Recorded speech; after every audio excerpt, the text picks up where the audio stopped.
What's up, y'all? Welcome back to Road to Nationals episode 4. Just finished up editing episode 3, which was a little bit meh. Didn't happen too much there because it was just a priming session, but it was a priming session for this session. So this session's gotta be cool. So this is gonna be a lot more fun. Also, this is gonna be my new the camera angle for videos. Maybe I should do it like this, something like that. So get used to it. It's gonna be epic. So today is the beginning of week 2. So we're getting further and further into this. So now we are actually 7 weeks out from competition. So I'll also later on in this prep talk about my goals for the competition. But as of now, 7 weeks out, I actually don't even have any. I don't actually know what my goals are gonna be yet. So we're gonna figure that out later on in the prep when we got some more numbers to base that on off. But already now I can tell it's definitely going to be a big PR we're going to aim for sure, like at least 50 kilos, probably significantly more actually on my total. So yeah, huge PR incoming for sure. Today, week 2, day 1, and today's actually Saturday. So a lot of people have been asking me why I have my week 1, day 1 on a Saturday, not a Monday, and that is what I want to explain right here. So when I am competing in competitions, I'm competing on a Saturday or a Sunday usually. That's just the logistics of competing and when we're typically competing at different competitions. So for that, the easiest way to peak myself and prime myself for that, the most reliable, is for me to have my primary days, my heaviest top set days, which is where I want to showcase strength and test where I'm at.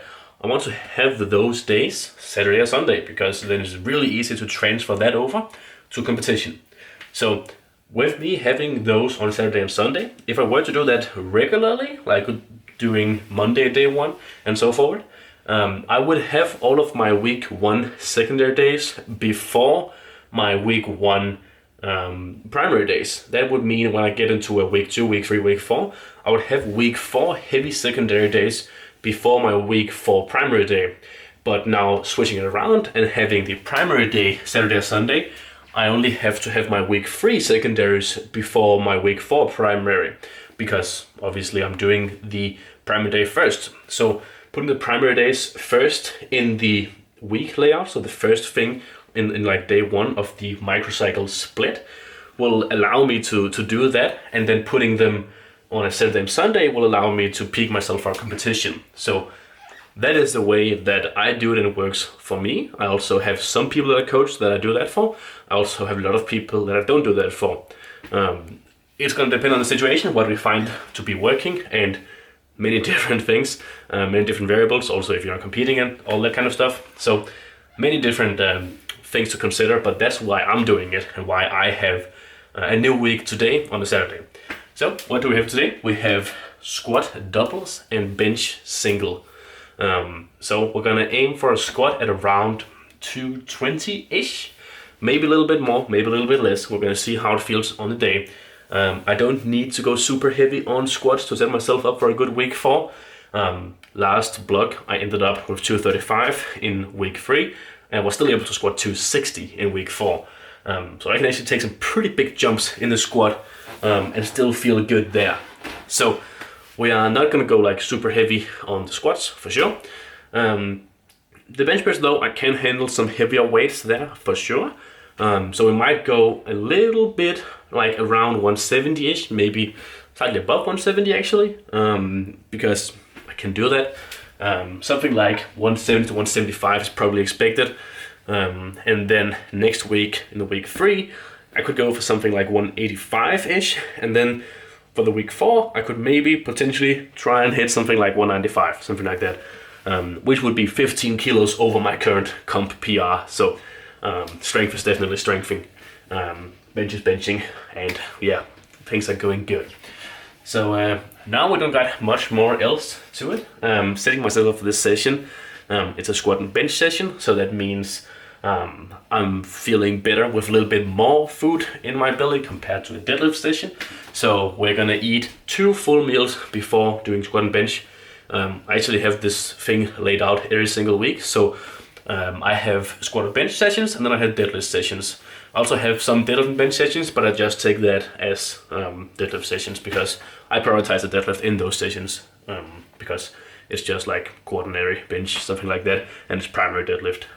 So squat and bench, those are 2 meal workouts, so that means I'll have 2 meals before training, and deadlift are 1 meal sessions where I'll have 1 meal before training because of the bloatness level. But because I have so much control over my variables, like I live here, I do powerlifting coaching, I do YouTube, I do Instagram, that kind of stuff, that's all I do. I can control my time so much and I can optimize my variables so much that all of my sessions are at the exact same time compared to when I wake up, and I just wake up whenever I wake up. So I have really, really good control over my variables in that case, which is also why I can have really clear expectations of where my weights are going to be within this block, for instance. Like I can pretty easily tell that my squat is probably going to be around 220 today, and my bench is almost certainly going to be around 172.5 today, something like that. So we're good with that, and I don't really think there's much else to this session. We got some new accessories. We got leg press, which is going to be cool, and some new chest stuff, which is also going to be fun. So I haven't done leg press in years, so that's going to be pretty fun to do that for sure. So we're good for this session, and then tomorrow we got primary deadlifts, where we're also going to talk about some weekly jumps from week to week compared to the squat and bench press, or how I do it a little bit differently in the deadlift. Because I can take some pretty big jumps in the deadlift because my strength just fluctuates that much within a block. But yeah, we're good. So yesterday was my rest day, but I was pretty occupied most of the day, so I didn't get to make all of the programs. So today I have a lot of programs to be making. So that's probably what I'll do. Or that's definitely what I will do before this training session right here. Just eating and making programs and then going training. Is she alright? It seems in your anger, you killed her. I couldn't. She was alive. I felt it.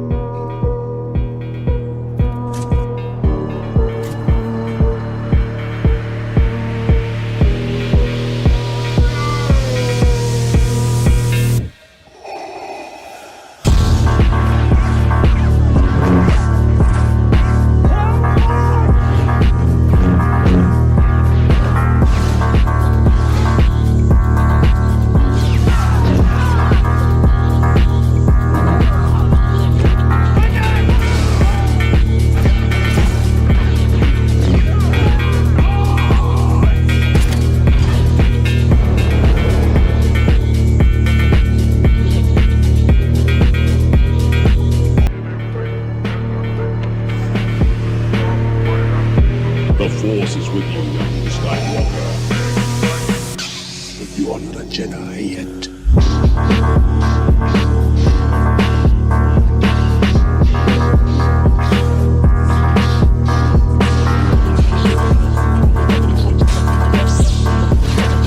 Alright y'all, so accessories and everything with that, gonna do a voiceover with that right here. So this is the day where I have the least amount of accessories, because this is the most time consuming day, and because I have my primary deadlifts the day after, so it is a little bit limited what accessories I can do that's not gonna like significantly impact that and the volume of my accessories. So what we have is just 3x12 on the leg press, maybe 3x10 occasionally, I cannot remember, but this is a new movement for me, so that's also why I'm going pretty light, as you can see. These are 50 kilo plates, not 20 kilo plates, so it's like 150, but it's still pretty light on this machine. Trying to maximize my knee travel as much as possible, but it is a little bit awkward with this machine. It's really hard to actually go deep without the heels coming significantly off of the leg press. So, and because of the angle of it, but it is what it is. It's still good. It's still a nice leg press, and we can get pretty good pump from it, even without going to like extremely high RPE or super heavy weight.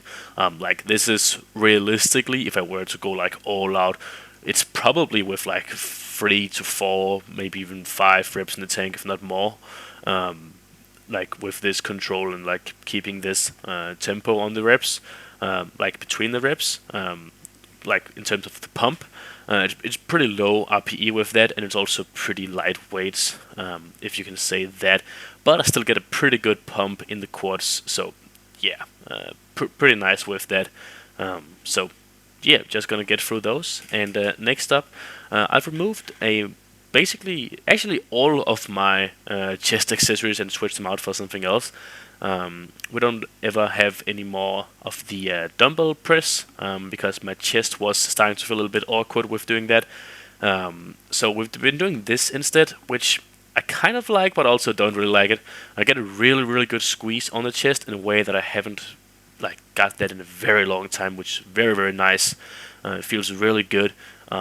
But I have to try and limit myself a little bit, go like lighter and just keep it more controlled and like focus on the stretch and like really like feel the muscle squeeze, if that makes sense. Because of the cable and my body weight, I'm limited by how much I'm able to stabilize. And I already feel that here in the early weeks of the block that there is some of that that I have to, like, I cannot go up like 3 pins. That would not be possible. Because my body weight is just not heavy enough for that. Then I would have to do it seated, but then it would be a little bit different for many different reasons. But it's probably, if I continue doing this movement, it's probably gonna end up with me doing them seated, so I can overload them for longer periods of time. But as long as it's not needed, I'm probably gonna keep them just like standing like this, because I feel like I had a little bit more free room with that.